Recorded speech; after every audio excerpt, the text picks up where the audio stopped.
Hey everybody, how y'all doing? How y'all doing? Welcome, welcome, welcome, welcome. Pull up a seat, y'all. Pull up a seat.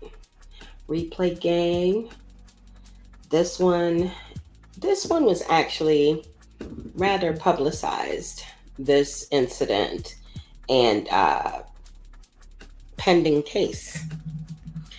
This is a young man from Las Vegas, Nevada, that took it upon himself to jump across, I believe, the prosecution's table or defense table, jumped over the judge's bench and tackled the judge to the ground because she was hearing his case, in which his case was to be revoked. His probation was to be revoked, and he was sentenced to, I guess, doing the rest of his probation in jail.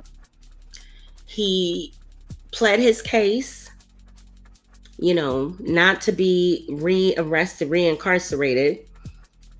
And the judge made a remark. I think she said something to the effect of, I'm not giving you probation. And that's when the assault occurred. Now, when this first happened, I had a lot of people say, oh, the judge deserved it, or, oh, people are tired, or I hope you guys that feel that way, that this guy's some kind of hero and people are tired and all this XYZ. I hope you guys are watching his trial, and I hope you guys are going to put money on his books. Because this incident happened, I believe, in January, and they already have him on trial. Now, I will be following this trial and coming to you guys on day to day. I'm hoping that Law Crime picks this up every day because I really want to watch the evidence that's presented as well as the outcome. So, guys, I'm going to go ahead and get into this. Welcome, welcome, everybody.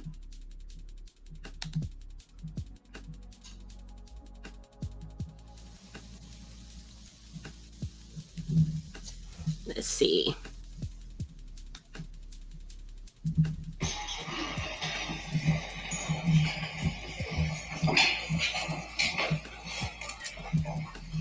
Okay, are we ready to proceed? And you wanted me to read this instruction before you gave your opening.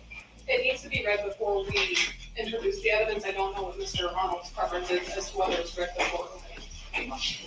It can be done with your introductory remarks, if you're reading instructions, because it is going to be introduced, like you said, probably off of the first witness.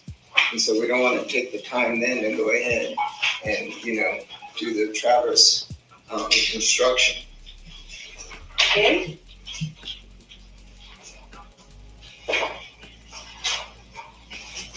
Okay, I'm gonna go ahead and let's go ahead and bring the jury in, and I will read it right after I finish my instructions before they get up to do their opening.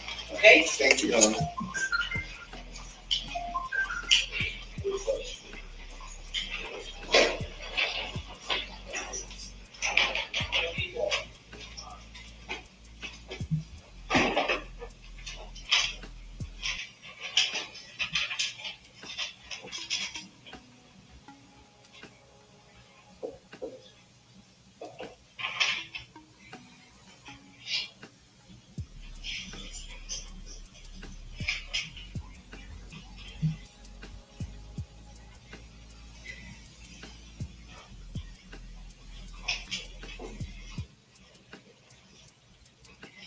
So they're getting the jury in. He looks very different from before. His hair is grown out a lot.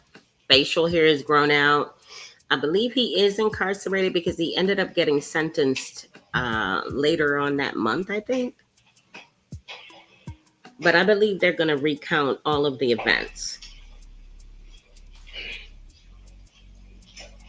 Hey.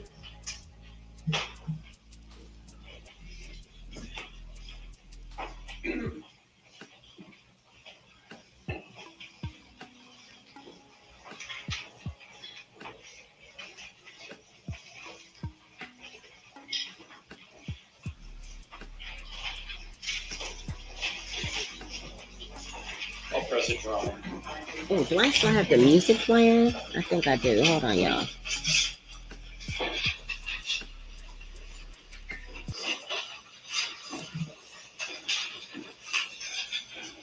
Okay. Will counsel I had please to stop the stipulate to the music. presence of the jury? Defense Right. does. You may be seated. Guys, at the end of the day, I'm sure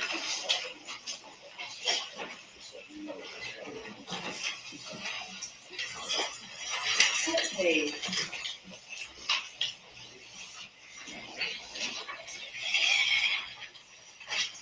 Okay, you are admonished. No juror may declare to a fellow juror any fact relating to this case as of his or her own knowledge.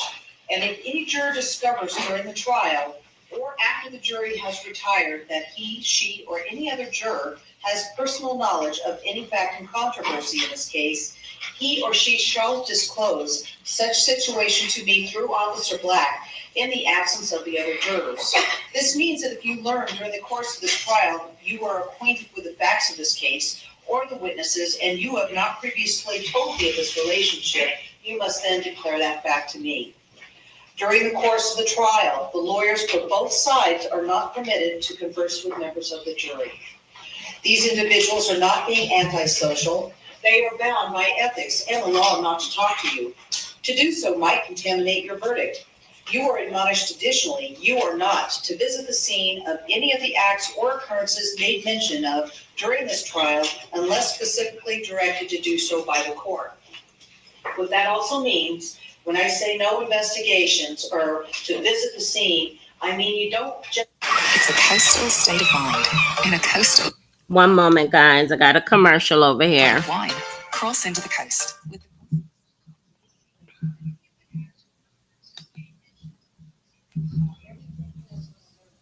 learn about within this courtroom. What I will now say is intended to serve as an introduction to the trial of this case. It is not a substitute for the detailed instructions on the law, which I will give you at the close of this case and before you retire to consider your verdict. I apologize, guys, but I will be pausing and going over the commercials as they come. This is a criminal case commenced by the state of Nevada, which I may sometimes refer to as the state or the plaintiff, against the defendant, Mr. Redden. The case is based upon an indictment. At this time, actually a second amended indictment. The clerk will now read the second amended indictment to the ladies and gentlemen of the jury and state the plea of the defendant to that second amended indictment. District Court, Clark County, Nevada, the State of Nevada plaintiff versus Deobra Delone Redden, defendant, case number C-24-380558-1, Department 22, second amended indictment, State of Nevada, County of Clark, the defendant above named, Deobra Delone Redden, accused by the Clark County Grand Jury of the crime of attempt murder.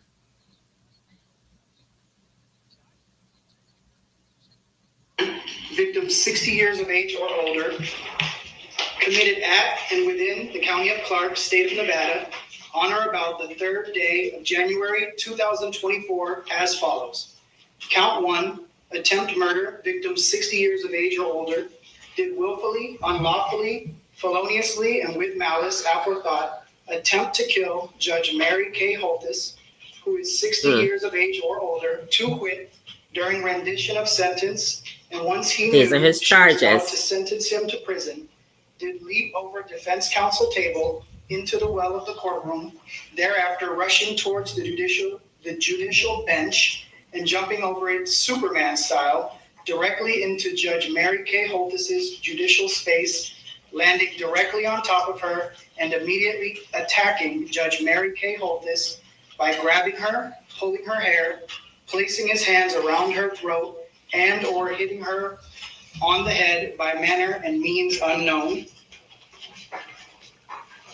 Dated this third day of September 2024, Stephen B. Wolfson, Clark County District Attorney, by Elizabeth Mercer, Chief Deputy District Attorney, to which the defendant has pled not guilty to. Please understand that the second amended indictment is simply a charge, and it is not in any sense evidence of the allegations it contains. The defendant has pled not guilty to the second amended indictment. The state, therefore, has the burden of proving each of the essential elements of the indictment beyond a reasonable doubt. As the defendant sits there now, he is not guilty. The purpose of this trial is to determine whether the state will meet that burden. The trial will proceed in the following order. 1, the parties have the opportunity to make opening statements. What is said in opening statement is not evidence. The statements simply serve the purpose of an introduction to the evidence which the party making the statement intends to produce. 2, the state will introduce evidence in support of the indictment. This is called the plaintiff's or the state's case in chief. After the state presents evidence, the defendant may present evidence, but is not obligated to do so. This is the defendant's case in chief. If the defendant presents evidence, the state may present rebuttal evidence. 5, if the state presents rebuttal evidence, the defendant may present surrebuttal evidence. 6, after the evidence, I will instruct you on the applicable law. You must not be concerned with the wisdom of any rule of law stated in these instructions or in the instructions which I will read to you after the evidence, regardless of any opinion you may have as to what the law ought to be. It would be a violation of your oath to base a verdict upon any other view of the law than that given you by me. 7, after the instructions on the law are read to you, each party has the opportunity to present closing argument in support of their case.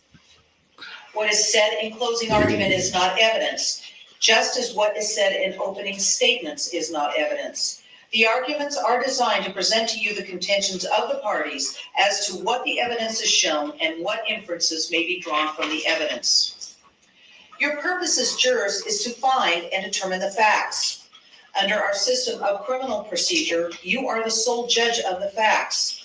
You determine the facts from the testimony you hear and the other evidence, including exhibits introduced in court. It is up to you to determine the inferences which you feel may be properly drawn from the evidence. It is especially important you perform your duty of determining the facts diligently and conscientiously, for ordinarily there is no means of correcting an erroneous determination of facts by the jury. The parties may sometimes present objections to some of the testimony or other evidence. It is the duty of a lawyer to object to evidence which he or she believes may not properly be offered, and you should not be prejudiced in any way against the lawyer who makes objections on behalf of the party he or she represents. At times, I may sustain objections or direct you disregard certain testimony or exhibits. You must not consider. Hold on, guys. Anything you may have seen or heard outside the court. Oh, he's cleaning his fingers. Must also be disregarded. Mm-hmm. Remember, statements, arguments, and Go opinions ahead of and clean your counsel are fingers, not hon. evidence in the case. However, if the attorneys stipulate or agree as to the existence of a fact, you must accept the stipulation as evidence and regard that fact as proved. You must not speculate to be true any insinuation suggested by a question asked the witness. A question is not evidence and may be considered only as it supplies meaning to the answer. You must not be influenced in any degree by any personal feeling of sympathy for or prejudice against the state or defendant. Both sides are entitled to the same fair and impartial consideration.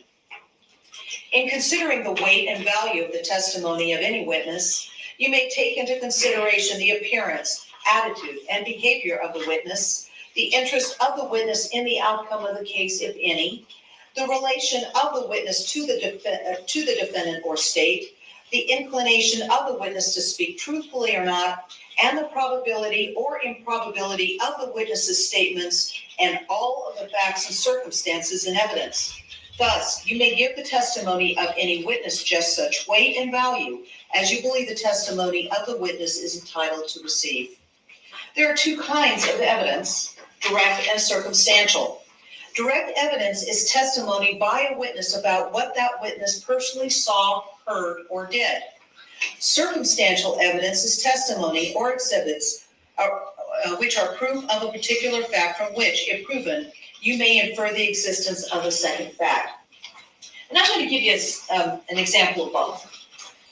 You know, it's been pretty hot out there, and I understand it's going to get hotter probably in the next several days before it starts cooling off. I want to take you up to Mount Charleston in the middle of winter, okay? I'm going to take you up there in the evening, and it has just snowed, and you see this beautiful blanket of undisturbed snow. Now, it's pretty well lit because we've got a full moon up there. So you got the full moon, you got this beautiful blanket of undisturbed snow among the trees, and as you're looking at the snow, Excuse me, you guys. happen to see a Bless bunny myself. hop through the snow. Wow. That is direct That was evidence that major. the bunny was there. You saw the bunny hop through the snow. Okay, I'm gonna take you back. Full moon, dark sky, shining on this beautiful scene, except there's one difference. The snow is not totally undisturbed. There are bunny tracks already in the snow. You didn't see the bunny there, but it's fresh tracks. You can infer that is circumstantial evidence that the bunny was there. Okay? You may consider both direct and circumstantial evidence in deciding this case. The law permits you to give equal weight to both, but it is for you to decide how much weight to give to any evidence. No statement, ruling, remark, or comment which I may make during the course of this trial is intended to indicate my opinion as to how you should decide the case or to influence you in any way in your determination of the facts. At times, I may even ask questions of witnesses. If I do so, it is for the purpose of bringing out matters which I feel should be brought out and not in any way to indicate my opinion about the facts or to indicate the weight I feel you should give to the testimony of the witness. I may also find it necessary to admonish the lawyers. And if I do, you should not show prejudice or against the lawyer or his or her client because I found it necessary to admonish him or her. Until this case is submitted to you, you must not discuss it with anyone, even with your fellow jurors. After it is submitted to you, you must discuss it only in the jury room with your fellow jurors. It is important that you keep an open mind and not decide any issue in the case until the entire case has been submitted to you under instructions from me. If you cannot hear a witness, please raise your hand as an indication. I might note we do have earmuffs that can amplify the sound if you are having problems hearing. And the only thing I ask that you do is that when we're not in session, whenever I'm talking to the lawyers privately under the white noise, I'm going to want you to take it off because literally you're going to be able to hear what's going on the tables of the lawyers and you're going to be able to hear what's going on up here and you're not supposed to hear that part. Okay? Also, I plan to have regular bathroom breaks about every hour and a half or so. I try and peg it so I'm not interrupting witnesses or so forth, but sometimes I may do that. So I'll time it to be right in the middle of the session. But I do appreciate nature calls sometimes and you just really, really gotta go. Just raise your hand as an indication and we'll go ahead and take a break right there. Okay?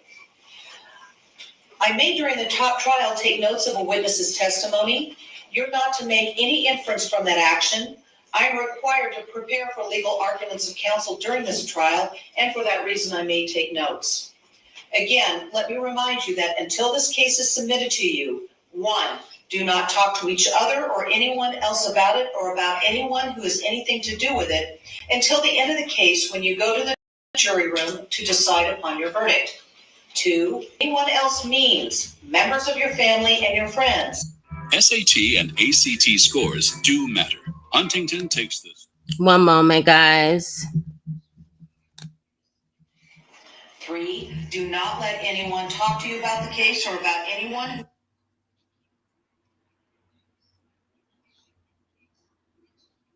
I don't understand how that happened. but it just anything to happened. do with it. If someone Again should try to and talk to you, again. please report it Welcome, immediately everybody. Be to sure to Officer smash that like button for me. 4, do not read any news stories or This articles is the or listen to state any radio or versus television reports Redding, about the case or the about state of anyone who has Nevada. anything to do with it. And again, that means you don't use your handheld devices to check me out or the lawyers out on Facebook or anything like that. Everything you will learn about this case, you're going to learn inside this courtroom. A trial is a search for the truth under the rules of law. Therefore, the court will allow members of the jury to ask written questions of any witness called to testify in this case. You are not encouraged to ask questions because that is the responsibility of the lawyers. Nevertheless, if you believe that an important question has not been asked or that an answer needs clarification, you may submit a question. Keep in mind, a witness scheduled to testify later in the trial may be the best person to answer that question. A question may be asked in the following manner. Please write it down and pass the paper to Officer Black. Make sure your juror number is on that piece of paper. Copies will then immediately be made for counsel and me as the presiding judge. I will then privately confer with the lawyers at a convenient time and then decide if the question is appropriate under Nevada law. Also, when you submit a question, make sure that you are submitting it while we are taking in the evidence. That is when the witnesses are testifying and the exhibits are being admitted. If you start asking the questions during opening statement, we can't there, and most certainly during closing argument, we will not be able to open up the evidence to have that question answered. Okay? If the question seeks factual information from the witness and is designed to clarify information about the issues in this trial, I, the presiding judge, or the lawyers may question the witness regarding the points raised in the juror question. No emphasis should be placed on the answer to the question merely because the question came from a juror. If a question submitted by a juror is not asked, no adverse inference can be drawn. The question was simply not allowed under the Nevada rules of evidence and must be disregarded. Would the either of the parties want the exclusionary rule invoked? Yes, Your Honor. Yeah, sure. Okay. If there is anyone present who expects to be called as a witness, please leave the room. Remain available in the hallway. Do not discuss your testimony or the testimony of any other witness with anyone except the parties to this lawsuit and their lawyers. Okay? And counsel, do you have any, we talked about the admissibility of exhibits before. I'm going to go ahead and the parties have stipulated to the admission of certain exhibits. That's just to save us some time so they don't have to lay the foundation for it. States exhibits 1 through 33 and 40 through 61 are admitted. Okay? And I have an instruction to give you. Any evidence that the defendant committed offenses other than that for which he is on, if believed, you to prove that he is a person of bad character or to prove that he has a disposition. Hey, BB. Hey, to commit Susan. crimes. Such evidence was received to provide context to the events upon which the charge is based, and because it was not possible to admit other relevant evidence and at the same time exclude evidence of other crimes. Should we mark that as court's instruction number A? Yes, Your Honor. Are you okay with that, Mr. Arnold? Yes, Your Honor. Okay. All right, counsel. Thank you, Your Honor.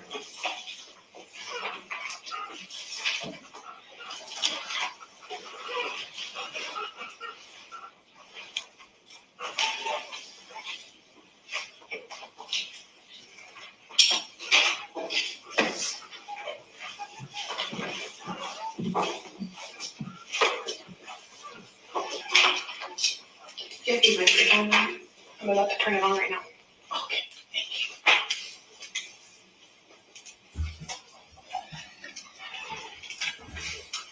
you. Now the I tried to prosecution kill a judge is up to bat first to lay Multiple out their defendants' case. words mere hours after he violently attacked Judge Mary Kay Holvis in this courthouse. on Because January remember, they 3rd, have the highest burden of proof. in courtroom 3F. Which, I mean, this guy was caught on video.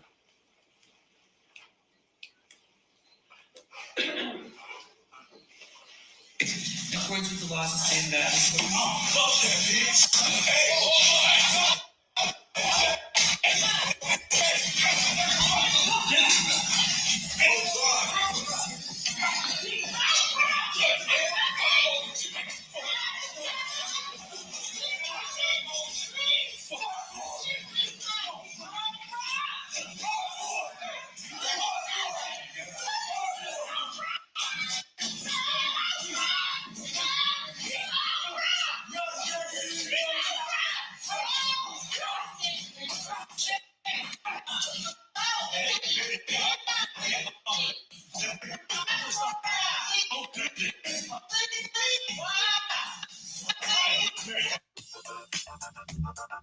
Sorry, y'all. I don't know why they keep doing this to me.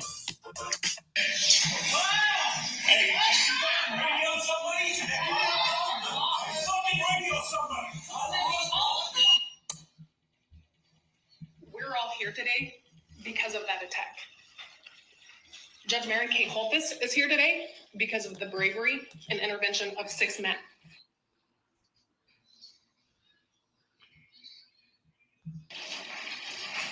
Wow. Clerk Michael Lasso, Correctional Officer Joseph Cabralda, Chief Deputy District Attorney Jory Scarborough, Chief Deputy District Attorney Richard Scow, Marshal Shane Brandon, the court marshal in Department 18, where this event occurred, and Marshal Ben Bachhuber, who is the court marshal in the courtroom next door. On the date of this incident, Judge Mary Kay Holthus was 62 years of age. She had been a judge since 2019. She had a mixed caseload, which meant she heard both civil matters and criminal matters. January 3rd of 2024 was a Wednesday, which meant it was a criminal calendar day. In anticipation of her calendar, she went through her calendar before the calendar actually occurred. Mr. Redden's case was obviously on calendar that day. She reviewed the relevant information pertinent to Mr. Redden's matter, which was on calendar for a motion to quash bench warrant and rendition of sentence, meaning he was supposed to be sentenced in front of her. The information she reviewed consisted of his pre-sentence investigation report. That report provides her important background information about Mr. Redden, but also the facts of the underlying offense. She made some preliminary notes. There was nothing particularly unique about Mr. Redden's case. Then her criminal calendar occurs. When Mr. Redden's case gets called, it's approximately 11:10 in the morning.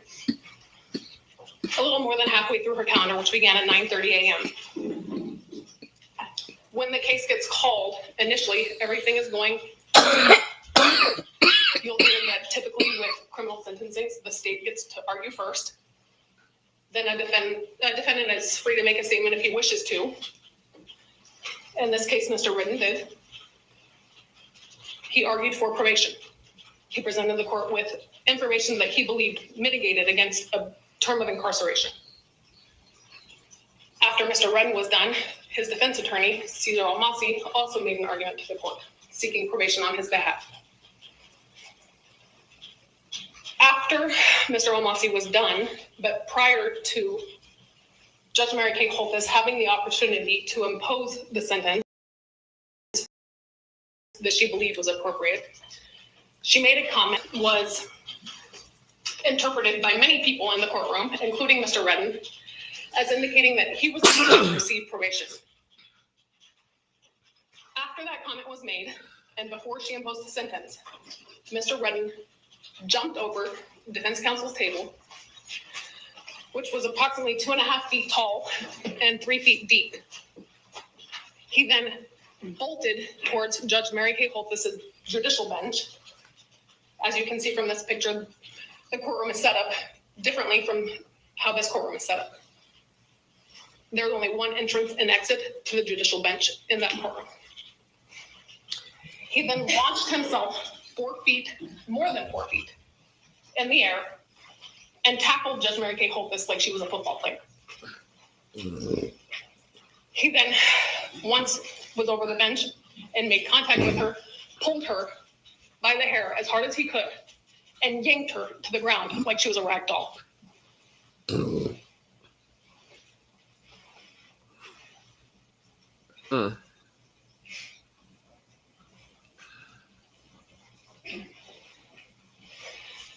When she testifies, you'll hear that she remembers being struck in the head, but she doesn't remember how it happened. She doesn't remember if it was an intentional act by the defendant, whether her head hit something, an object nearby. See, we can see him kicking her back there. But she remembers being jolted and frightened. She was trapped. This is the judicial bench in that courtroom. That entrance is the only entrance to or from where she sits when she presides over the counter. And the altercation that you saw in the first clip happened right there. She had nowhere to go. She was terrified. She knew that she was no match for his physical strength. So she hid. She hid as far away from Mr. Redden as she possibly could. She crawled into the corner of that bench and waited there until the entire thing was over. When you watch the full video, you'll see that it took approximately 3 to 4 minutes before Mr. Redden was moved from that location. She was so shaken up, you'll hear, that initially she tried to climb that wall that you see in the picture and exit her courtroom where her court clerk sits. That's not an exit. But she did not want to be near Mr. Redden, and Mr. Redden was still in the... Hold on, guys. A taste. Michael Lasso was... I'm not really sure why I keep getting a commercial on my device, but not on the screen. Like, the first person to whatever. intervene on her behalf because he was situated closest. Michael Lasso is her law clerk. He's been her law clerk for several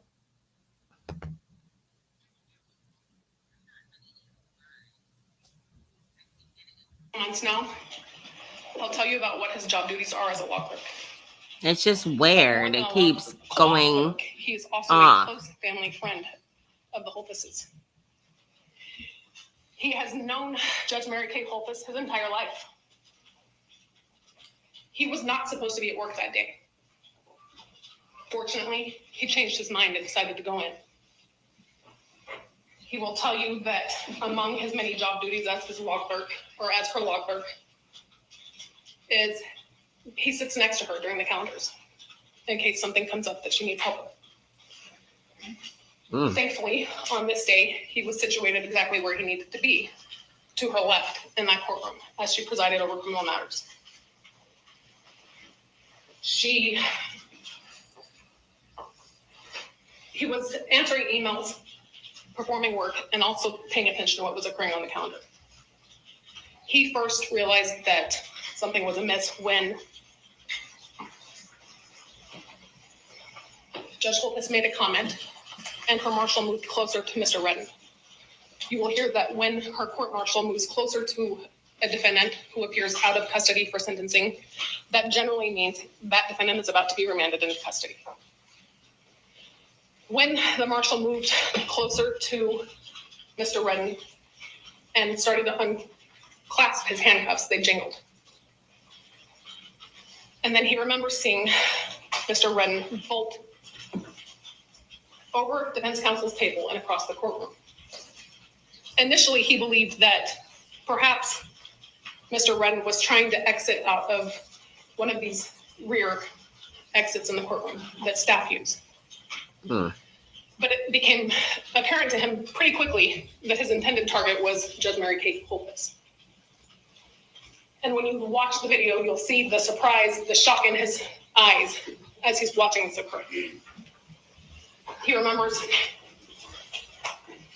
Mr. Redden launching himself directly at Judge Holthus and knocking her out of her chair with such force that her head hit the tile wall behind the bench. He immediately knew that he needed to take action because he was frightened for her life and he was frightened for his own life. So he lifts Mr. Redden off of Mary Kay Holthus because he's the closest person to her. He got some assistance along the way. And the first person to come to his aid, and Judge Holthus's aid, was Correctional Officer Joseph Caraldo. You will hear that on this date, he was assigned to the Field Services Unit at the Clark County Detention Center. That means that he's one of the correctional officers that's responsible for transporting inmates to and from their court hearings. He's also responsible for documenting the outcome of those hearings. So he was seated in the witness stand in that courtroom, which is directly next to the judge, but there's no doorway between the witness stand and the judge's bench. So when he saw the defendant go for Judge Mary Kay Holthus and tackle her, he had to climb over that wall to get to the point where he could assist. When you watch the video where the yellow circle is, that's Officer Cabralda climbing over the wall.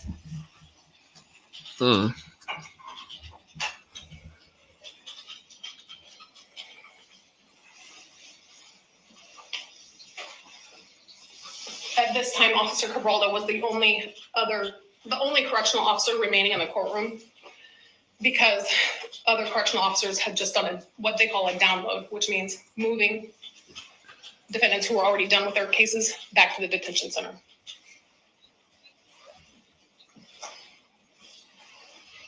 You will hear that he struggled mightily trying to get control over Mr. Redden. That Mr. Redden resisted both he and Mr. Lasso and everyone else that came to their aid very hard. At some point, Mr. Redden was able to knock him to the ground.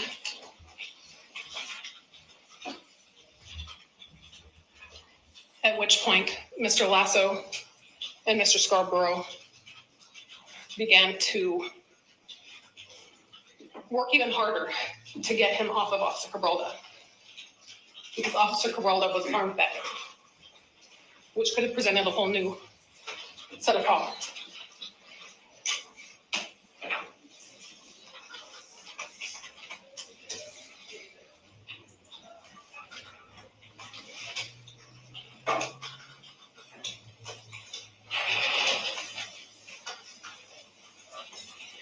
Mr. Redden continued to resist, which is why you see Officer Cabralda and Officer Lasso striking him over and over again, because they needed to get him to comply, and he was not getting it. He was still struggling to get away from them, struggling to get back to Judge Holthus.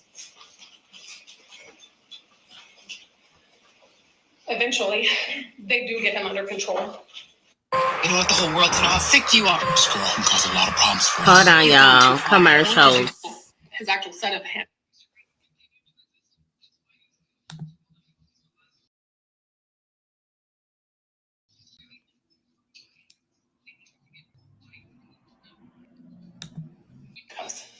He gets one cuff on Mr. Redden, but Mr. Redden is still resisting Joel Marshall before they can actually get him into both arms into the cuffs.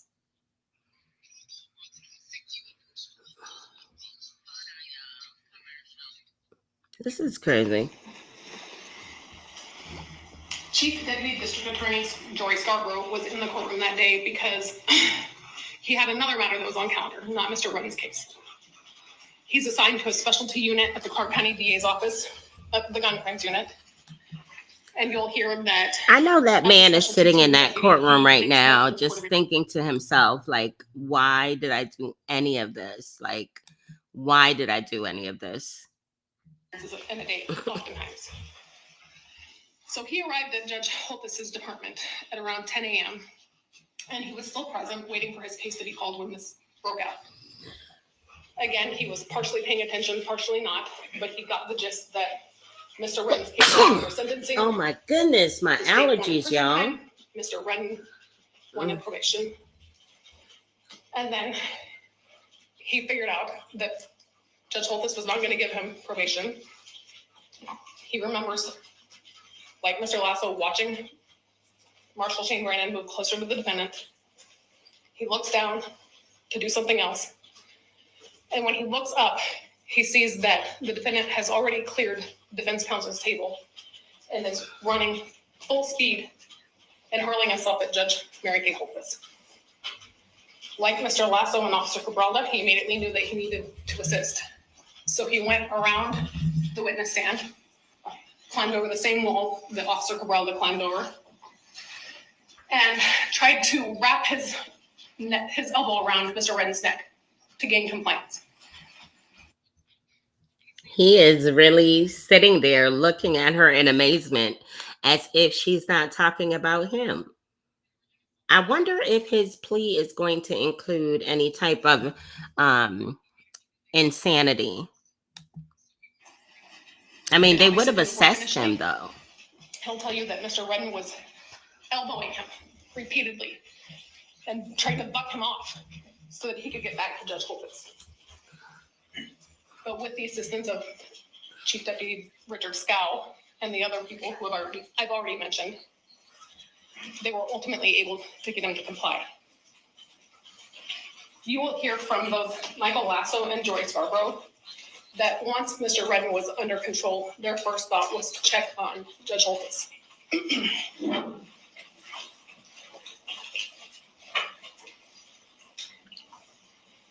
When they checked on her, they saw her still curled up in the fetal position underneath her bench. And she looked terrified. She was frightened, disoriented, shaken. And that really struck Mr. Lasso because he's known Ms. Holthus his whole life. And he's always thought of her as a tough cookie. But in that moment, she was scared.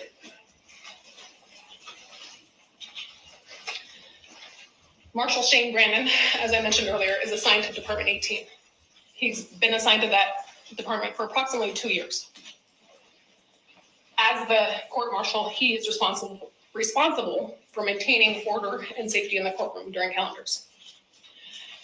Because of a previous incident that he had where an out-of-custody defendant tried to flee from the courtroom, it became his practice to stand exactly there. The doors behind him that you see in this photograph are the public entrance and exit doors. So he stands there to prevent defendants from fleeing the courtroom if they don't like the outcome. Like Mr. Lasso and Mr. Scarborough, he realized that Judge Holthus was not going to give Mr. Redden probation. So he made his way directly behind Mr. Redden, at which point he intended to handcuff him to remand him into custody. He unclasped his handcuffs, and immediately Mr. Redden bolted across defense counsel table. When you watch the video, you'll see that Mr. Redden hops the table, but Court Marshal Shane Brandon walked around this device that was kind of blocking his path to Judge Holthus. It's called an elmo. And in his pursuit of Mr. Redden, just as he was about to grab his legs, as he was lunging over the bench, he tripped or somehow fell. And when he fell, he sustained a huge gash to his forehead that required 25 stitches. In addition to that gash, he severely injured his shoulder. He didn't initially notice that his shoulder was injured until he stood up in front of Judge Holthus's bench and tried to propel himself over the bench using his arm. At that point, he realized there was something severely wrong with his arm. He had to have shoulder surgery and was placed on light duty until just a few weeks ago, when he returned to full duty. He doesn't remember a whole lot of the incident, not surprising. But when he stood up and realized what was transpiring, even after he couldn't get over the bench because of his injured arm, he walked around the desk where court staff sits to assist as best he could, given the circumstances. He passed his handcuffs off to Officer Cabralda and helped try to restrain Mr. Redden. Eventually, You have got to check out Sonobello's summer savings event. One moment. Situation that was occurring in Department 18. He is the court marshal assigned to courtroom 3E, which is directly to the left of Department 3F, which is where Judge Fulfus's courtroom is. Court staff walked into the courtroom. They were in session, just like Judge Fulfus, and said, "We need you now. It's an emergency. Please come now." So he walked out one of the rear exits to the courtroom like that, and then walked into the rear exit of the courtroom where these events were unfolding. When he walked in, his entrance into the judge's bench area was blocked because her chair, the law clerk's chair, had all kind of piled up right there. He moved them, and when he got to Mr. Redden had one handcuff in the cuffs and one still loose. He was still resisting very hard, and they were struggling to get the cuffs on him. So he took control of the loose arm so that the other individuals could get him in handcuffs. Once the defendant, Mr. Redden, finally calmed down to the point where they felt comfortable relocating him, he was taken to the holding cell just to the side of where the court staff sits. And once he was in the holding cell, Marshal One cuff Bakuber and the other handcuff and marshals one cuff off. that were down there at this point did what they needed to do to document what had occurred in the courtroom.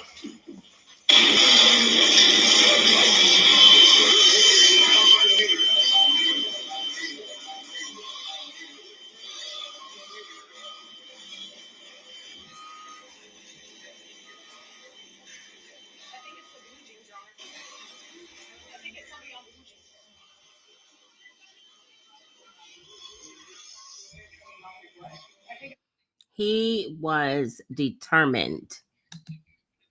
He was definitely determined. Oh, it's somebody on Blue Jeans getting you?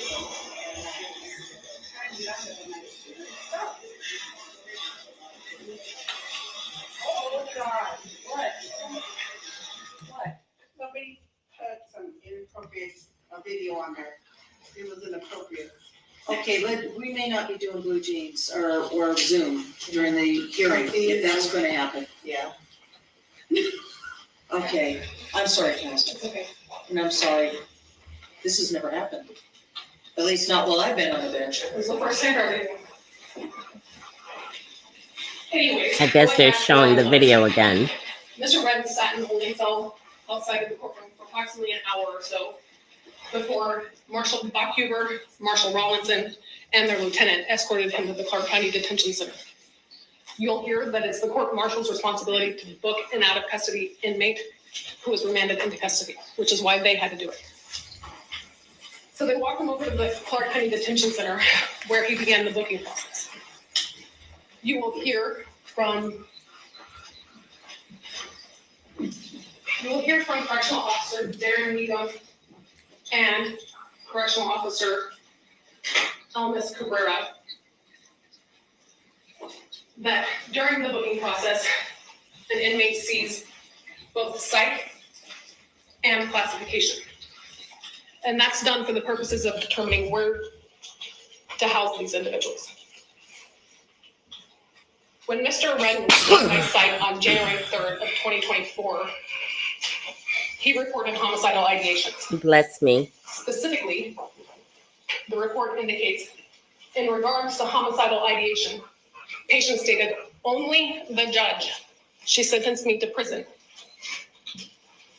He denied having a plan to harm her. He also denied thoughts or intent to harm officers or other patients, or anyone other than the judge who sent him to prison. Ultimately, because of his expression of homicidal ideations, they determined it would be best to house him in Unit 2C. You will hear that Unit 2C is the unit where they send people with homicidal ideations, among other things.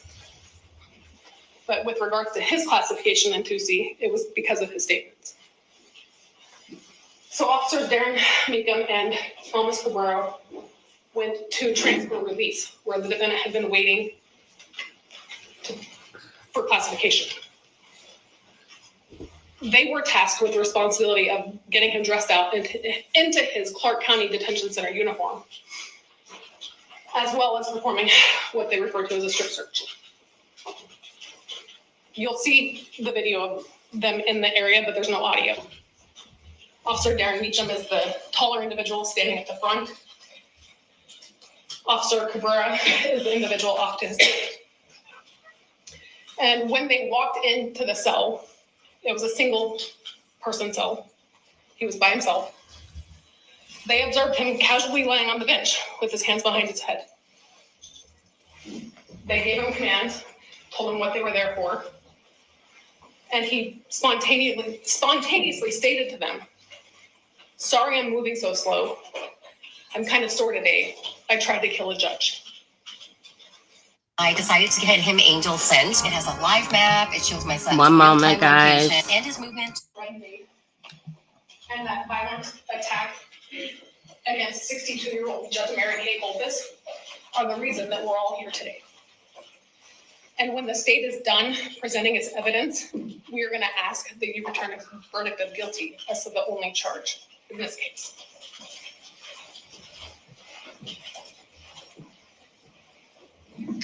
Thank you, Your Honor. Mr. Arnold? Oh, wow. Thank you.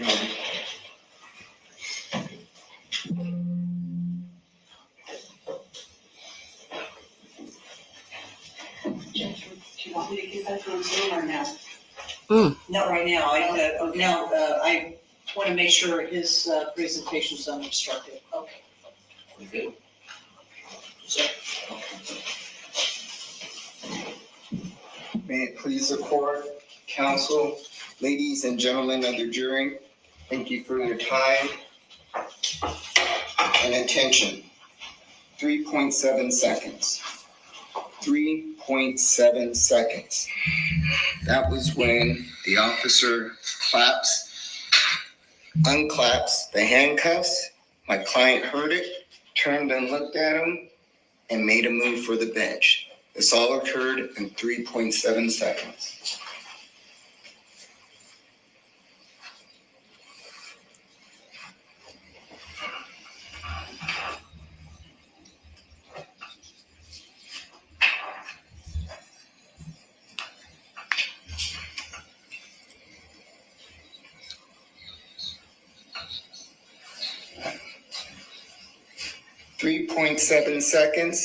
That was not enough time for Mr. Redden to formulate the intent to kill Judge Holtis. Remember what this case is about. There's one count of attempted murder. And for there to be an attempted murder, there has to be intent to kill. As everything else in life, the story didn't begin on January 13th. This story actually occurred on April 13th, 2023. This is when Mr. Redden was first arrested for what brought him in front of Judge Holtis. And basically, Mr. Redden was arrested for swinging a metal baseball bat at his brother-in-law. What was he charged with? He was charged with assault with a deadly weapon. He was also apprehended by the police, and he was taken into custody. When you're taken into custody, you're supposed to, within 48 hours, stand before a magistrate so they could decide the question of bail or not. Mr. Redden, on April 13th, told the officers that had him in custody that he refused to be transported. So he was just going to stay in custody without these charges being read to him. The following week, they waited some time, continued the matter. On April 20th, 2023, Mr. Redden, he failed to leave his jail cell again. And he says that he wasn't coming to the hearing. They had to continue the hearing. Again, on April 25th, Mr. Redden refused to be transported to The Hague. Finally, the Justice Court Judge Jacinto, he did an order that says, by any means necessary, he needs to be present in this courtroom. So on April 26th, the officers got Mr. Redden, and he was present. The judge then, he's handed the charges. The judge asked him if he understood the charges. Mr. Redden didn't even respond to the judge's questions, even though he had a copy of the information, which was assault with a deadly weapon, on his person.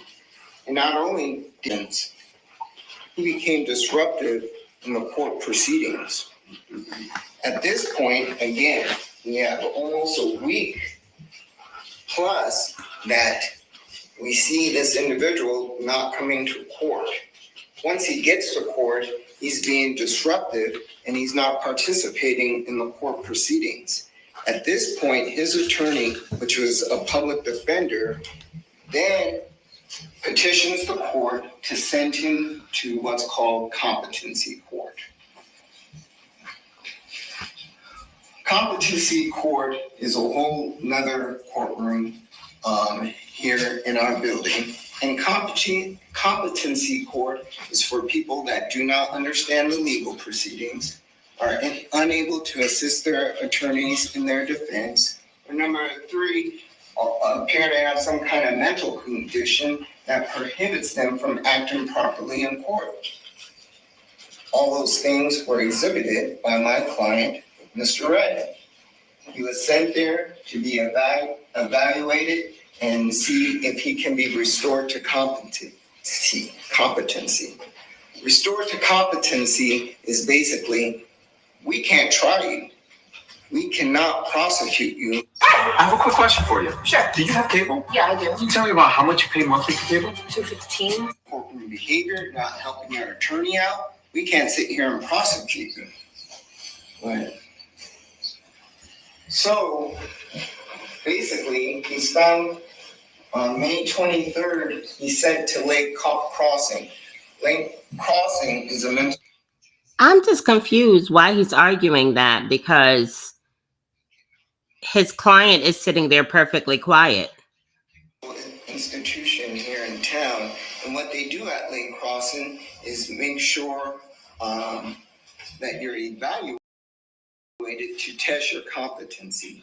Some, people sit there and they have lingering symptoms like they're just making up, acting crazy.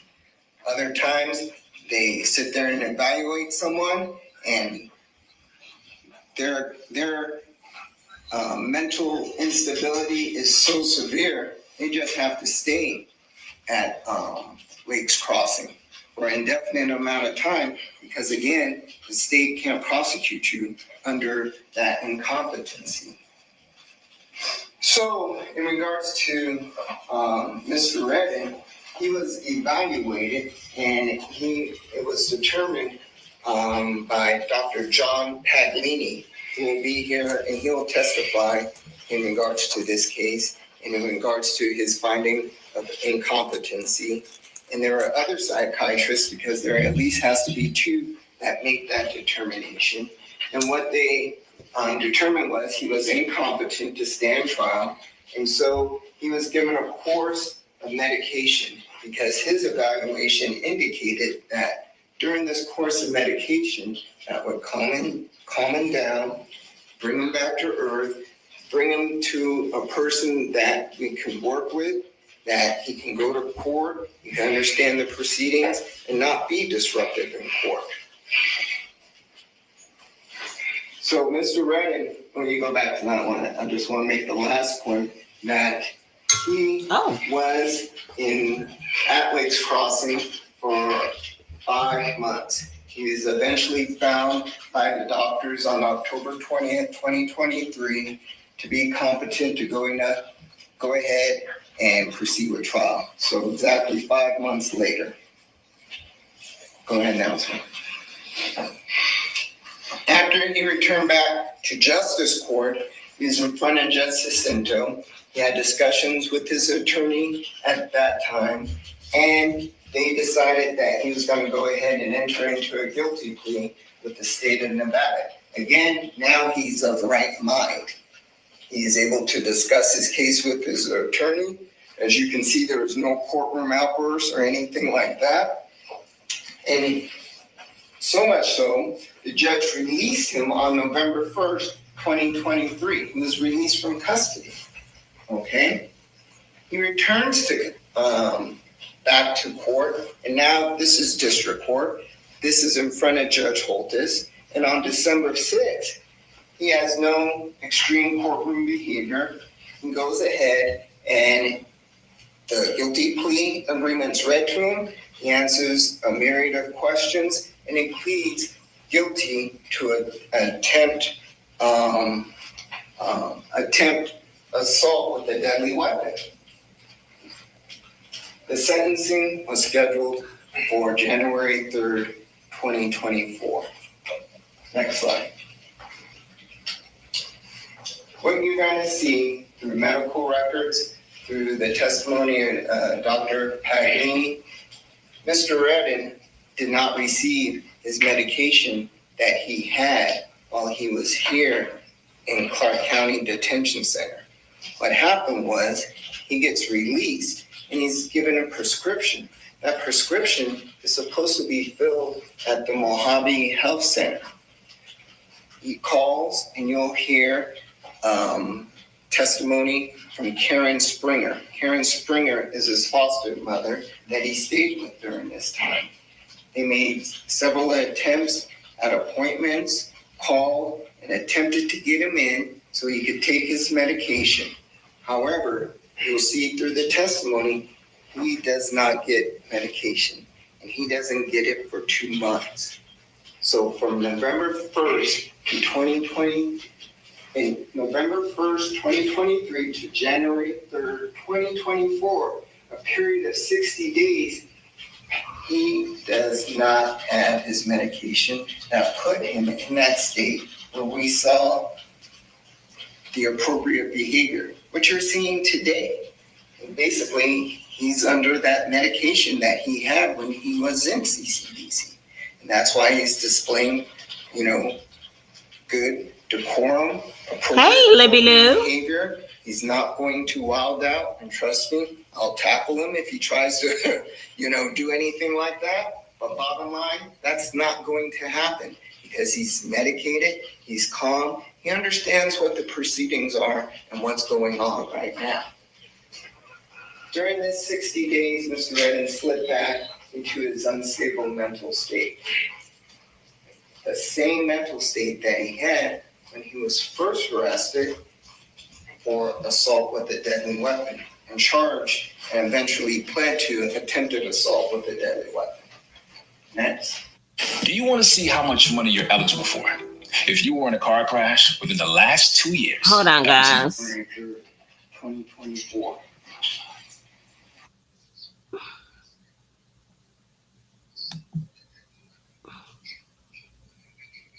One thing I noticed, and I looked at this videotape several times from the very beginning to the very end. I know that all the parties involved. A simple question wasn't asked. And I'll explain later as to why it wasn't asked. But no one asked Mr. Redden, did you take your medication today? His attorney didn't ask, the prosecution didn't ask, nor Judge Holtis asked. I'm not saying this is anybody's fault. It simply wasn't done. So he comes into court and nobody knows what his real mental state is during that time. Nobody knows that for 60 days, he's been having paranoid thoughts. Nobody knows that he's been staying at home, not going out into the public, and different other things that were discovered by Dr. Paganini that he'll discuss. Mr. Redden did not intend to kill Judge Holtis. The evidence will show that Judge Holtis, she hurt her head when she struck the wall that was directly behind her, similar to this wall. She also was hurt when she fell on the floor.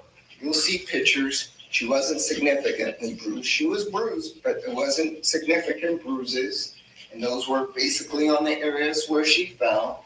She had no cut.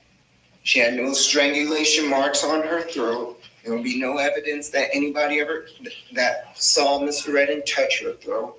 We'll have specific evidence of where his hands were placed right before he was pulled off of Judge Holtis. But again, his actions do not indicate that he was intending to kill Judge Holtis. And again, you always have to go back to intent. That is going to be the big question that you guys are going to have to deal with at closing. Did he have the intent to go ahead and kill? And we are going to submit that the evidence does not show there was any intent to kill Judge Holtis. Thank you. Okay. Council approach.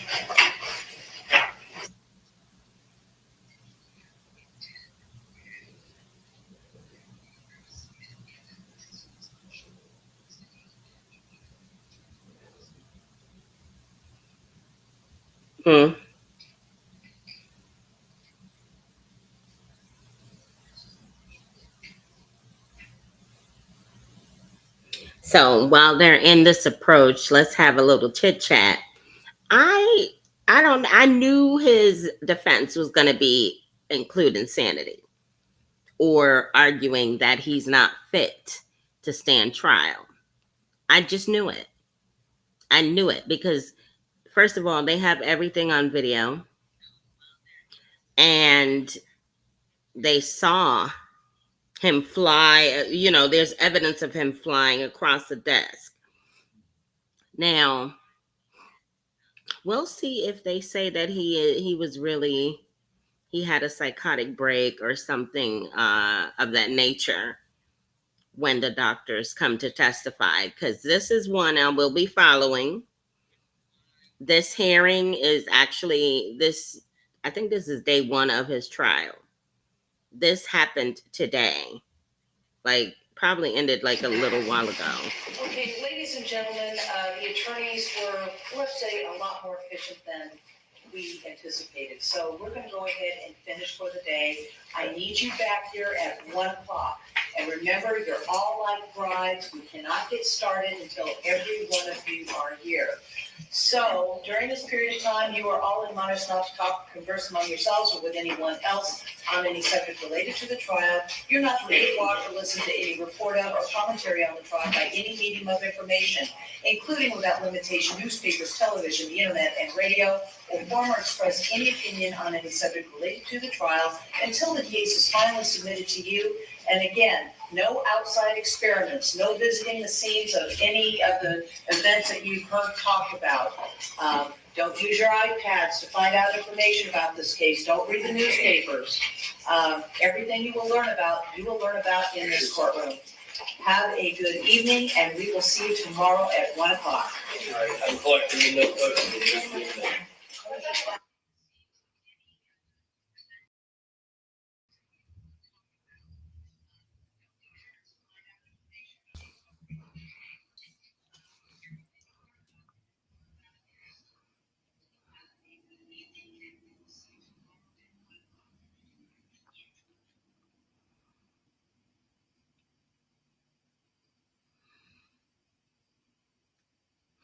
Okay, so I guess that wraps it up, guys.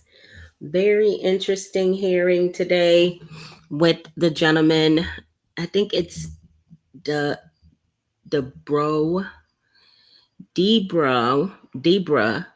Redding is his name. I believe that's his name. I think I'm pronouncing it correctly. I'm not sure. But When I tell people she's 21 years old, they're sorry, y'all. Hopefully,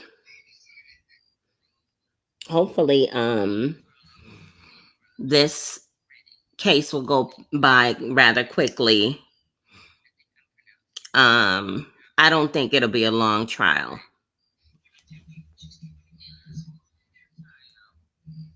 It's kind of open and shut at this point, in my opinion. What do you guys think? Has left the courtroom and you may be Had it, seated. I think she's talking to them.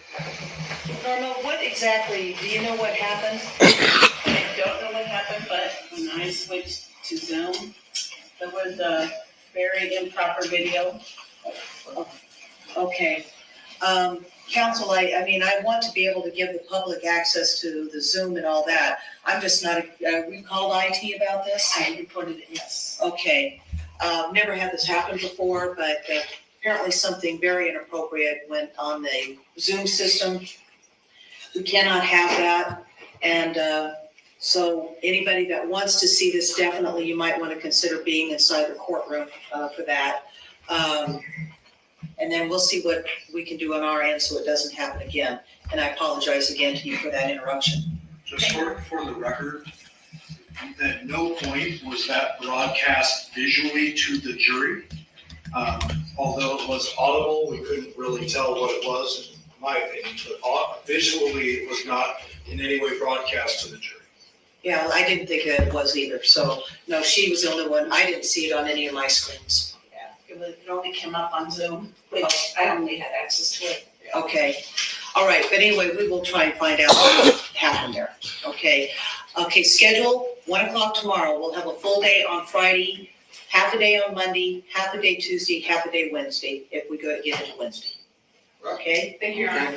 And start thinking about those jury instructions. Of course, the most important document is the verdict form that we will need to get through. If you guys could agree to as many jury instructions as possible, that will make our life a lot easier. Okay? Anything else that we need to take care of? I don't think so, Your Honor. Okay? All right. Have a good evening. Thank you. Okay.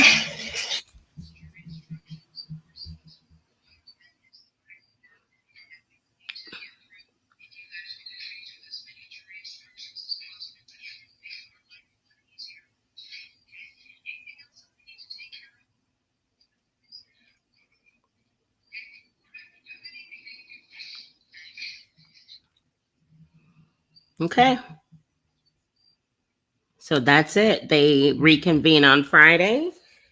I am going to I'm probably going to try to see if there's going to be like a Zoom link that I could plug into so that I don't have so many YouTube commercials.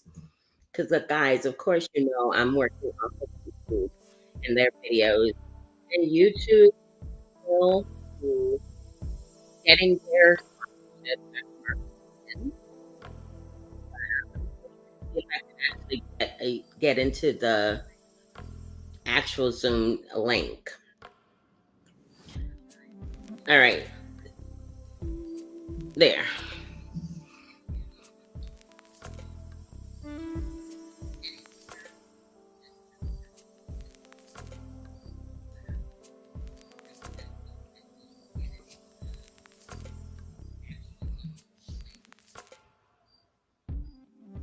That was a rough sentence because I broke up all through it. Libby Lou says he's going to jail. I think he's going to jail too, but mental health issues are at an all-time high. More attention needs to be placed on this issue. You know,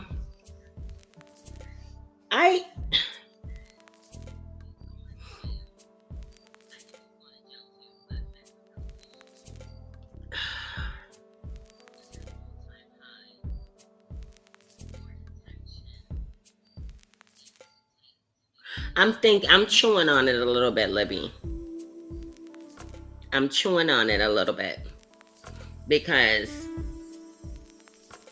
in my honest opinion, they said that his foster mother was going to come in, and I think the foster mother spoke to the news before.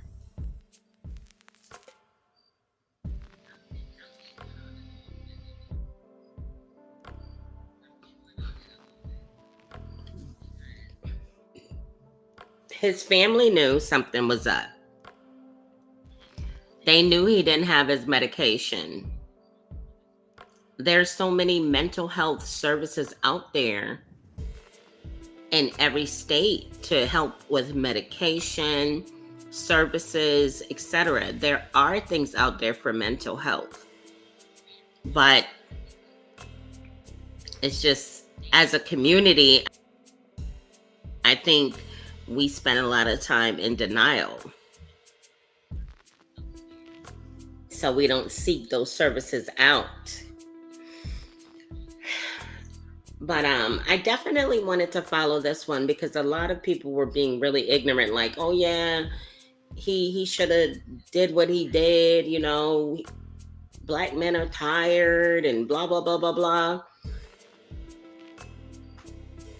I understand he has mental health issues, but I don't think that we should be hailing these individuals who do illegal acts. And technically, he's facing some serious charges. Because not only are they charging him with the attempted M-word,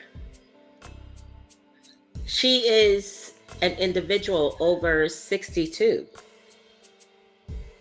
I think there's a special charge for that. And a special, what do they call it?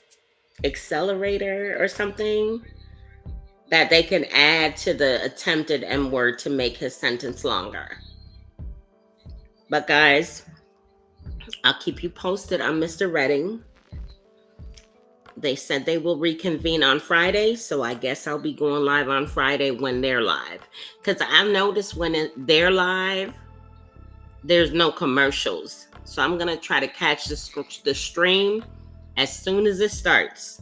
Because the judge said there's going to be a full day Friday, half day Tuesday, full day Wednesday, I think. I think that's what she said. But I'll be keeping you guys abreast of this case and come back with a case update of all of the cases. Well, majority of the cases that I've covered, because some of them have some movement, some of them don't. But I'll let you guys know either way. All right, y'all. If you're not already subscribed to my channel, please consider subscribing today. It's all about true crime, some current events, as well as a little bit of politics. Definitely give me that sub, y'all. I'm trying to reach a goal of 1,000 subscribers before the end of the year, and I know that we could do this together. Replay gang, chime in. What are your thoughts on this? Do you feel that Redding should get special? Well, I'm not going to say just Redding. Do you believe that people with mental health issues should be handled and are persecuted differently in the eyes of the law? I mean, he has his opportunity to prove his incompetence. And you heard his defense attorney say that there's going to be specialists to come in to speak to that. So I guess they do get special treatment in a way because there's a process within the law to handle those situations of mental health. But the thing about it is what they'll do is they'll get him competent to stand trial. So they will force the medication so that he can't understand what's going on and still take him to trial. No. We'll see how this one turns out, y'all. Y'all have a good morning, afternoon, or night, based on wherever you're tuning in from. Replay gang, let's congregate in the comments a little bit about this one. Talk to you soon.